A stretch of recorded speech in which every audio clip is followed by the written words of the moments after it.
Друзья, сегодня гуляем. На улице мороз минус 15, воскресный солнечный день.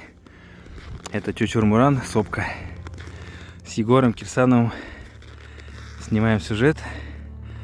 Возможно, скоро с вами им поделимся. И тут перед нами открывается явление, которое называется гала. Что-то похожее на радугу. Я первый раз такое вижу.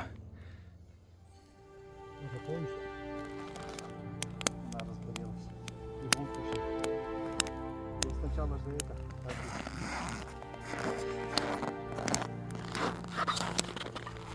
Во время дождя обычно внутреннюю берешь, где сухо. Оттуда вот.